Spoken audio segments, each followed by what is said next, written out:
Hi guys. Thought I would do something a little different with this video, and so I'm going to talk about my top three favorite TV series, ever. And well, actually, it's going to be kind of different in how I rank them, because actually two of them are tied for being my number one favorite TV series. So I actually kind of considered including a fourth TV series to kind of like be able to say, well, this is number three and this is number two, and so forth. But I got to thinking, then, well, technically it wouldn't be my top three favorite TV series then if I did it like that. So yeah, so I'm just going to include the honest to goodness top three. So and one of them I do not own on DVD, but the other two I do, at least most of the series. And I could be wrong on this, but because I haven't looked it up in a while, but I don't think my number three or number two or whatever. I don't think it's on DVD as far as like the entire series. I know there are individual episodes and all that, I believe, but I don't think it's the entire series yet. I could be wrong on that, so. Like I said, I haven't checked in a while. But anyway, like I said, two of them are tied for being my number one, and I just can't choose between them. I mean, it just doesn't feel right, because I love both so much. So they're both tied for being number one, and whatever. But anyway, first up, my third or second, whatever. Let's just say my second favorite TV series ever is well, let me take that back. I guess I'll just say the first show I'm going to talk about is one of my favorites, but it's the least favorite of my favorites, if that makes sense. Now, you know what I'm saying? But anyway, that show is Mystery Science Theater 3000, and it's a show. I first caught the show at the tail end of its run back in 1999. I was 13 years old at the time, and I was at my sister's house. I was at the time where I lived. We didn't have the Sci-Fi channel yet, but where my sister lived, she did have it at the time. And I loved the Sci-Fi channel back then. So I was at her house one day by myself, and I happened to turn on the Sci-Fi channel, and it just so happens that Mystery Science Theater 3000 was playing. I don't remember the episode, like the name of it or what movie it was. I can only remember the scene I first saw in the episode, and they were in the theater and they were watching a black and white movie, and in the scene a dog was running diagonally south, and a moment later a police car followed it, and either Crow or Servo shouted, "Follow that dog!" I don't know what episode that is, but.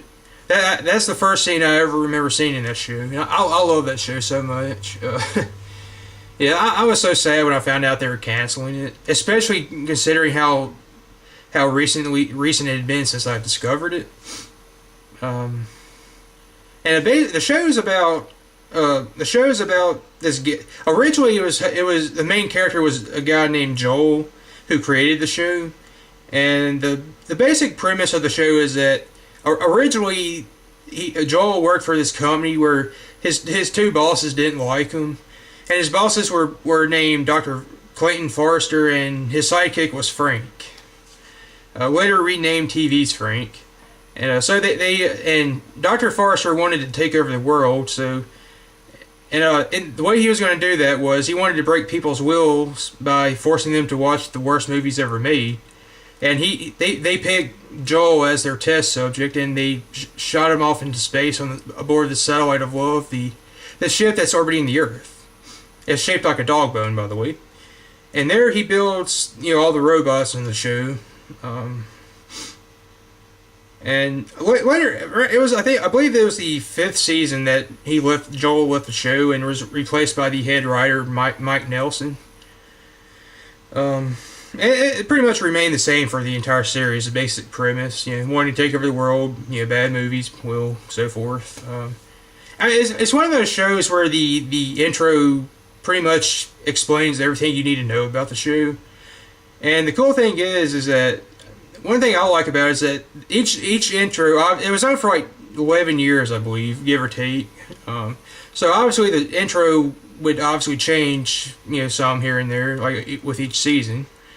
And I mean, it's enough that I would say go watch each of them, because I mean, I really enjoy watching watching the intro and all that. But you should go check it out, at least one of the intros. And later on, Dr. Forrester and TV's Frank were replaced by Dr. Forrester's mother, Pearl, because they left the show at some point. But yeah, if you want to kind of get an idea of what the show is about, you should go look up the intros. Okay, that said, and like I said, these next two shows are tied for being my number one favorite TV series ever. I love both equally, and I love them a lot. But first up is, let's see here. First up is Quantum Leap. Currently, I only own seasons 1 and 3, and season 4 is on its way to me because I bought it this weekend. Which I probably shouldn't have told you that, because that would defeat the purpose of the DVD update. But whatever. You just deal with it. But yeah, and as you can see, the case for season 3 is torn. That's because I think my youngest niece broke it last year somehow. But anyway, Quantum Leap is a show about it ran from 1989 to 1993, and it follows only two main characters, Dr. Sam Beckett and Admiral Al Calvici. And in the first episode, Sam is like this really brilliant scientist who graduated from MIT and was, I think, primarily responsible for inventing the imaging. I can't remember what it's called. It slipped my mind. It's called the Project on the show primarily, but it's this time travel device essentially. And in the first episode, the government's threatening to close it down, and even though it's not really finished or tested or anything, Sam steps into the imaging chamber to use it, and he ends up leaping body to body through time, changing what went wrong and making it right. Basically, it's just a show about Sam leaping around through time, helping change people's lives and saving people and whatnot, and altering history. But it's a time travel show, basically, you say.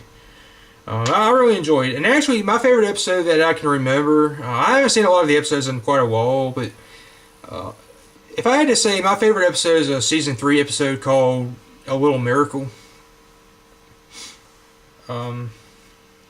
Yeah. Anyway, it was actually almost even canceled after the 3rd season. Let's see, what time is it? Okay, 8 minutes. And it just so happens, though, fans were able to save the show for another 2 seasons, and that was pretty cool. I remember the I think is, just considering it's one of my top favorite shows ever now, I think it's hilarious thinking back from when I was a kid. I remember when it was on USA back when I was a kid in the early 90s. I hated the show. I honest to goodness hated the show when I was a kid. I remember whenever I would turn on USA looking to see if the USA Cartoon Express was on, and if I saw the intro playing, I would change it as fast as I could, because I don't know. And oddly enough, all 3 of these shows this is something else I just realized. I just kind of thought about. All 3 of my top favorite TV shows ever, I was able to start watching because of the Sci-Fi channel, oddly enough. But yeah, I started watching Quantum Leap probably 3 or 4 years, 4 or 5 years ago on the Sci-Fi channel when they still aired the episodes, and I really got into the show. And anyway, lastly, my number one favorite TV series my other number one favorite TV series is a show called Dead Like Me. Season 1, Season 2. Mason is my favorite character. The show primarily follows a character named George Lass, or George, her name is actually Georgia, but everyone calls her George though. And in the first episode, George gets a job at this temp place, and during like the first day or so during her lunch break, she's killed by a falling toilet seat from the Mir space station or something. And it just so happens though that, well, see, in the show's universe, well, see, let me start here though. Kind of, this would probably be a better starting point to describe what the show is about or what it's like. I can't remember the name of the short story, but the guy, Brian Fuller, who created the show, he was actually inspired to the idea came to him from a short story he read in which it was about this guy was thinking about killing himself, and he was looking in the mirror when he saw the Grim Reaper behind him, and startled he turned around and shot and killed the Grim Reaper. And because he killed the Grim Reaper, the guy had to take over the role of the Grim Reaper. Yeah, and that's basically what inspired the show. And just from that, you can kind of get an idea what the show's about. Is that well? See, in the show there are multiple Grim Reapers in the show's universe, and the Reapers were once living people who were killed, in some form or fashion, and and the way you become a Reaper in the show is you could say it's the luck of the draw, I guess, because you have to be the previous Reaper's last Reap, to become a Reaper, and it just so happens to be that the guy who reaps George when she gets killed she was his last Reap, so she takes over for him. And each Reaper or reaping group has like a certain area they work on. Like George's group is external influences, murder, suicide, accidents, stuff like that. So I mean, essentially, you could say this show is definitely character driven. Yeah, it's definitely character driven because when you really think about it, the plots aren't really.